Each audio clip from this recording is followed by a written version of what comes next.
इधर कंस के महल में नारद जी आ गए। नारायण नारायण करते हुए नारद जी कंस के महल में पहुंचे और सब कुछ सही सही बता दिए।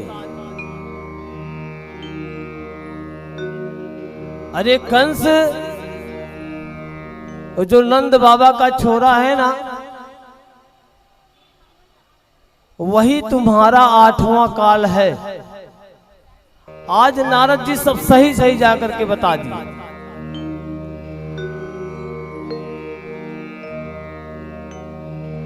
कंस ने जैसे सुना को वही जो नंद का छोरा है वही मेरा 8वां काल। अभी जब नंद बाबा कर देने आए थे ना, तो नंद बाबा ने बताया था कि आप लोगों की कृपा से हमारे यहाँ लाला हुआ है। तो कंस ने आशीर्वाद दिया, लाखों वर्ष जिए। आवाज जैसे सुना कि वही मेरा 8वां काल है, मानो पहाड़ खिसक गए। अब अपने सभी लोगों को बुलाया, दंत्रवक्त, शिशुपाल, जितने उनके लोग थे सबको इकट्ठा किया और सभा बैठाई। बोले अब क्या किया जाए, अब तो पता चल गया कि मेरा 8वां कौन है। कंस अनेक प्रकार से तैयारी करने लगा। सभी लोगों ने विचार किया कि धनुष यज्ञ किया जाए और धनुष यज्ञ में मल्ल युद्ध रखा जाए। और राम जी के समय में भी धनुष यज्ञ हुआ था। उसी प्रकार से हम लोग धनुष यज्ञ के नाम पे सबको बुलाएंगे, सभी राजाओं महाराजाओं को, और वहां निमंत्रण भेजा जाए जिससे मात्र कृष्णा और बलदाऊ और नंद बाबा ही आए, बाकी सभी लोगों को साथ में ला करके। क्योंकि यहाँ सब प्रकार की तैयारी, बड़े बड़े राजा महाराजा आने की ऐसी तैयारी करने के लिए विचार बनाया। निमंत्रण चारों तरफ भिजवा दिया। उसके बाद कंस ने अक्रूर जी को बुलाया और अक्रूर जी से कहा कि आप जाओ गोकुल, ये पत्र है, निमंत्रण कार्ड है, नंद बाबा को देना है। अक्रूर जी सब मीटिंग में थे, सब समझ रहे थे किस योजना से लोग युद्ध का धनुष यज्ञ कर रहे हैं। अक्रूर को सब पता था, लेकिन अक्रूर भगवान के परम भक्त थे। लेकिन अब कंस की बात को कौन मना करे, इसलिए अक्रूर जी वो पत्र लेकर के गोकुल आए। और जब ब्रज में आए ना, तो उनका बड़ा स्वागत ब्रजवासियों ने किया। अनेक प्रकार से जब अतिथि घर में आ जाता ना, किसी एक के घर में अतिथि पहले आते थे, पूरा गांव इकट्ठा हो जाता था उनके यहाँ। उनके घर मेहमान आए, स्वागत समारोह करते। आज तो ऐसा समय आ गया है कि एक दूसरे का दरवाजा बंद मिलता है, कौन आया कौन गया किसी को कुछ पता ही नहीं। पहले किसी के घर में कोई मेहमान एक आ जाए तो पूरा गांव सब इकट्ठा हो जाता था, सब जान जाते थे उनके घर में मेहमान आए हैं। उसी प्रकार से पूरा गोकुल इकट्ठा हो गया, बड़ा स्वागत सत्कार हुआ। उसके बाद अक्रूर जी नंद बाबा को उपपत्र दिया और सबके सामने नंद बाबा ने वो पत्र को पढ़ा कि कंस की तरह से नंद बाबा राम राम बाँचना। आप सब राजाओं महाराजाओं की कृपा से हमारे यहाँ धनुष यज्ञ का आयोजन किया गया है, जिसमें देश विदेश के बड़े बड़े राजा महाराजा आ रहे हैं। नंद बाबा आप बलदाऊ भैया और कन्हैया को लेकर के आना। मात्र 3 लोगों को निमंत्रण दिया जा रहा है, साफ साफ पत्र में लिख दिया गया था।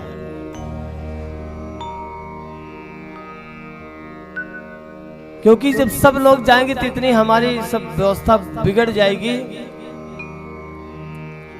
इसीलिए बाबा नंद जी, कन्हैया, बलदाऊ, यही आप इतने लोग आना। कंस ने कहा बाबा आप, बलदाऊ और कन्हैया मात्र 3 लोग आना।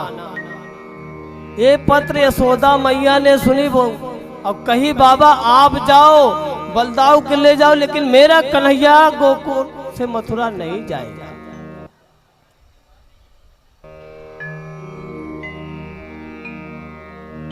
और जैसे यशोदा माँ सुनी कि मथुरा जाना है, यशोदा माँ को चक्कर आने लगा और हाथ जोड़ करके बाबा से बोले बाबा आप जाओ, लेकिन मेरा लाला मथुरा नहीं जाएगा। सभी गांव में हल्ला हो गया, पूरे गोकुल में कन्हैया मथुरा जा रहा है, मथुरा जा रहा है। मानो वहां पर दुख का पहाड़ टूट पड़ा। नंद बाबा ने समझाए कि अब अपना कन्हैया बड़ा हो रहा है, अगर राजा महाराजों से मिलेगा जुलेगा नहीं तो फिर आप आगे चल करके कैसे राज्य करेगा, कैसे शासन चलाएगा, तो अभी बड़ा हो गया, जाना चाहिए। लेकिन यशोदा मैया ने कहा नहीं बाबा, हमारा लाला कहीं नहीं जाएगा, हमको छोड़ करके नहीं जा सकता। आपको जाना है तो आप जाइए, राजकाल संभालिए, लेकिन हम अपने लाला को नहीं जाने देंगे। सभी गोपिकाएं इकट्ठा हो गई, कन्हैया जा रहा है, कन्हैया जा रहा है। ग्वाल वाल सब गौए सब इकट्ठा हो गई कि कन्हैया गोकुल छोड़ करके जाएगा।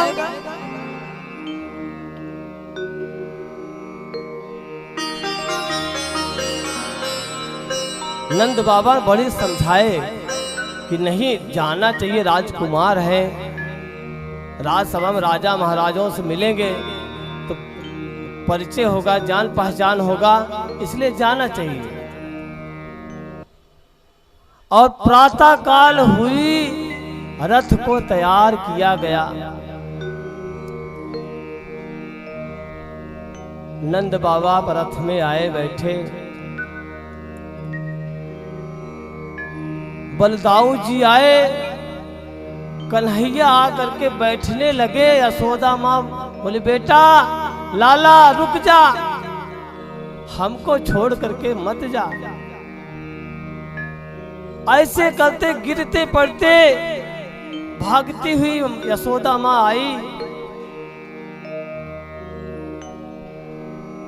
अपने हाथों में माखन और मिश्री लेकर के आई। बोले लाला इसे ले ले, भूख लगे तो खा लेना। कन्हैया माखन मिश्री दोनों हाथ में लिया तो सही, लेकिन वहीं पर वैसे छोड़ दिया, जमीन पर गिरा, मटकी टुकड़े टुकड़े हो गए। कन्हैया ने कहा मैया ये माखन मिश्री जब तक तू अपने हाथ से हमको नहीं खिलाएगी ना, हम जीवन में कभी माखन मिश्री नहीं खाएंगे। इतना देखते ही यशोदा मैया कहा हो सके तो हमें माफ कर देना, हमने तुम्हें रस्सी से बांधी थी। भगवान ने कहा माँ ये बात तो हम जीवन में कभी नहीं भूल सकते, अगर किसी के हाथ से कन्हैया बना है तो वो है मात्र माँ। और जब जब जरूरत पड़ी तब तक भगवान अपना विराट रूप धारण कर लिए, कभी किसी के सामने बंधे नहीं। अब इतना कहते ही यशोदा माँ को चक्कर आया, जमीन में गिर गई कि मेरा लाला हमको छोड़ करके जा रहा है।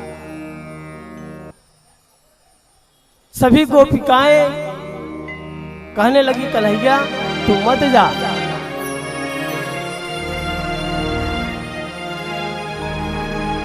और रथ के नीचे आकर के लेटने लगी। नंद बाबा ने कहा अरे गोपिकाएं अपशकुन होता है, ऐसा मत कर, भगवान को अपशकुन हो जाएगा। गोपिकाएं कहे भगवान को अपशकुन ना हो ऐसा हम कोई कार्य नहीं करेंगे, लेकिन एक बात है, जाने से पहले राधा जी से भगवान जरूर मिलने जाएंगे। चलो हम लोग राधा जी को समझाते हो, राधा की बात को कन्हैया जरूर मान लेगा। गोपिकाओं ने जाकर के बताई कन्हैया जा रहा है, इधर राधा यमुना के किनारे बैठी भगवान को याद की। भगवान सामने आए और राधा ने पूछा, कन्हैया तू हम लोगों को छोड़ के जा रहा है तो हम लोग जिएंगे कैसे? कभी आपने सोचा? राधा ने कहा कि तेरे बगैर कन्हैया जिया नहीं जाए, तू आके बाह पकड़ ले तो कोई बात बने। तेरे बगैर सवरिया जिया नहीं जाए, तू आके बाह पकड़ ले तो कोई बात बने। तेरे बगैर सवरिया जिया नहीं जाए, तू आके बाह पकड़ ले तो कोई बात बने। तेरे बगैर सवरिया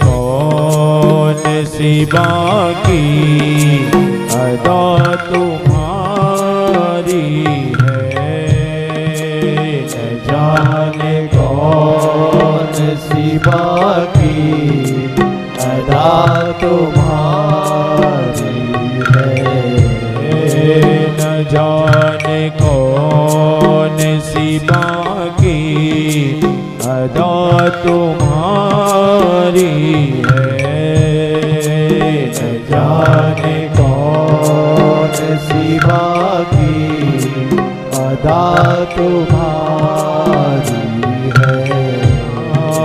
हजारों लाखों मिटे हैं ये ऐसी प्यारी है, हजारों लाखों मिटे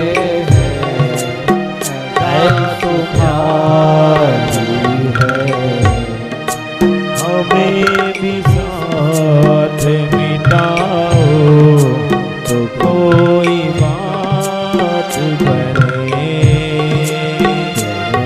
बगैर सवरिया जिया नहीं जाए, तू आके बाह पकड़ ले तो कोई बात बने।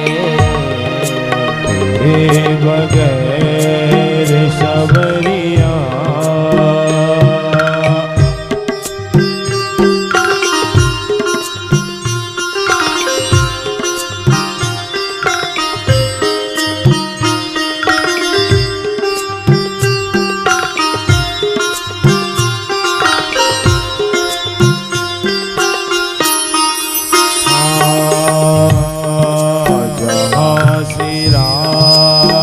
जो संग में रमण करो प्यारे, जहाँ श्री राधा जो संग में रमण करो प्यारे, जहाँ श्री राधा जो संग में रमण करो प्यारे, जहाँ श्री राधा संग में रमण करो प्यारे।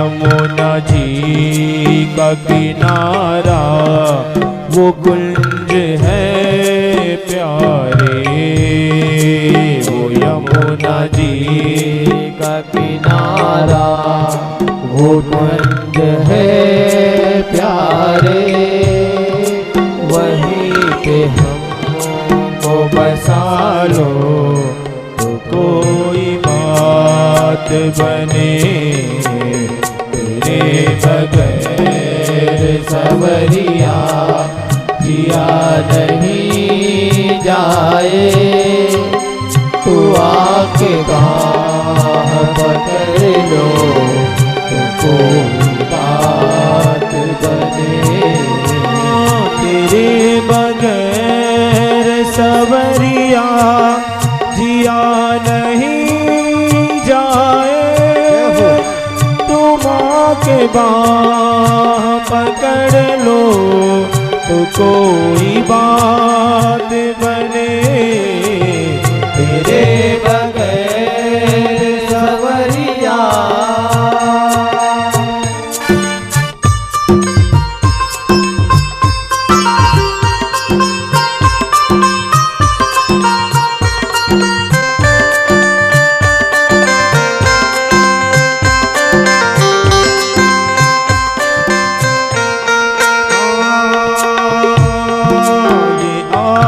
याम की सेवा करो तिहारी मैं, ये आठों याम की सेवा करूं तिहारी मैं, ये आठों याम की सेवा करो तिहारी मैं, ये आठों याम की सेवा करूं तिहारी मैं, कहे गोविंद मैं गाऊं तो मेरी जाने को, तुम भी साथ में गाओ तो कोई बात बने, तेरे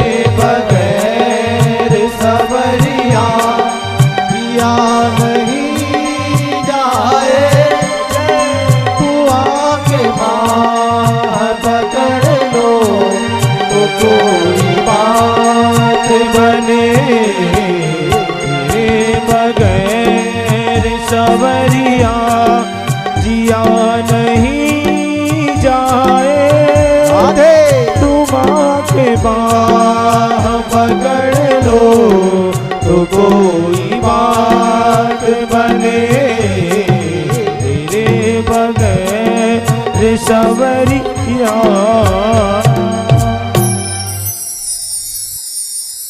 इस प्रकार से राधा ने कहा कि प्रभु जब तू हम लोगों को छोड़ के चले जाओगे तो हम किसके सहारे जिएंगे। कन्हैया ने अपनी बांसुरी लिया और राधा जी को दे दिया। बोले अब हमारा काम बांसुरी का नहीं है, अब हमको तो बड़े बड़े राक्षसों का उद्धार करना है। राधा जी से कहा ये बांसुरी लीजिए, जब हमें आप याद करोगी ना ये बांसुरी बजा देना, हम आपके सामने आ जाएंगे। भगवान ने बांसुरी राधा जी को दिया, रथ पर आकर के सवार हुए। अक्रूर जी जो लाले यहाँ आए थे उनका धैर्य टूट गया।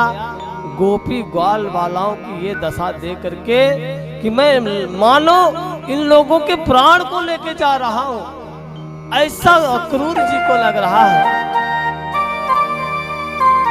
और अपने आप को कोस रहे विधाता हमको ही क्यों यहां भेजा गया। मैं इतने लोगों का कष्ट झेल नहीं पाऊंगा।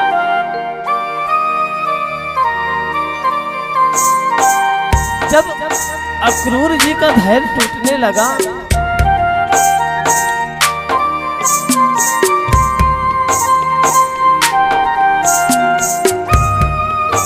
फिर भी देखे हमको काम तो करना ही पड़ेगा, अपने रथ को आगे बढ़ाए। एक साथ सभी गोपी ग्वाल बाल देख रहे कि मेरे प्राणेश्वर को लेकर के जा रहा है। इनका नाम अक्रूर कौन रखा? ये तो महाक्रूर है जो हमारे भगवान को लेके जा रहा है। जितने गौए ग्वाल बाल सबके सतत आंसू की धारा बह रही है और सब लोग एक साथ बोल रहे हैं कि छोड़ वृंदा विपिन श्याम मथुरा चले, छोड़ वृंदा विपिन श्याम मथुरा चले।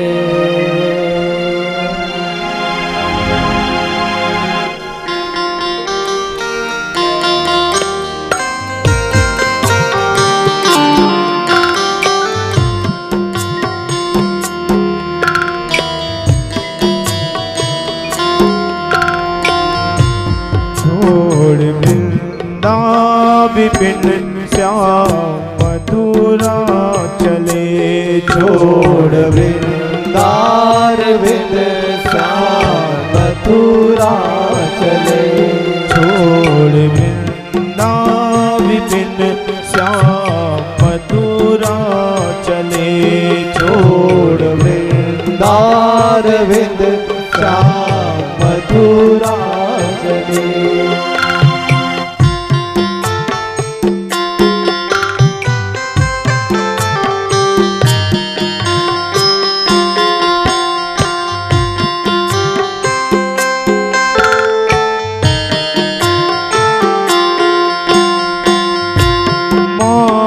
यशोदा पितानंद व्याकुल भये, मात यशोदा पितानंद व्याकुल भये, मात यशोदा पितानंद व्याकुल भये, मात यशोदा पितानंद व्याकुल भये।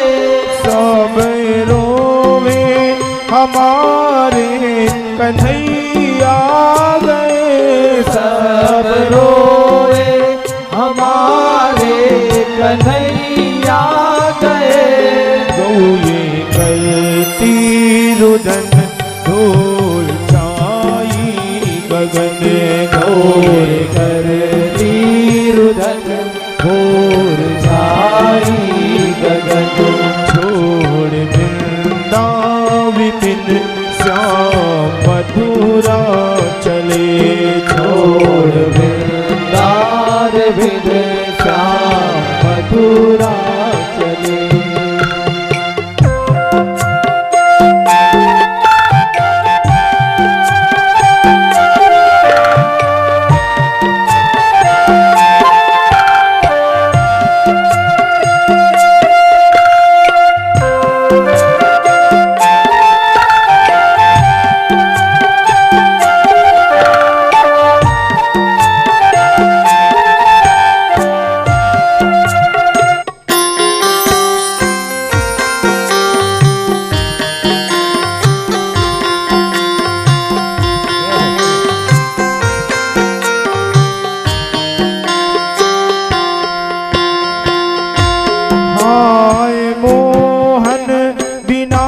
चैन कैसे पड़े, हाय मोहन बिना चैन कैसे पड़े, कौन नवनीत माखन की चोरी करे, कौन नवनीत माखन की चोरी करे, छोड़ सब सो लगन प्राण जीवन हरण, छोड़ सब सो लगन प्राण जीवन हरण, छोड़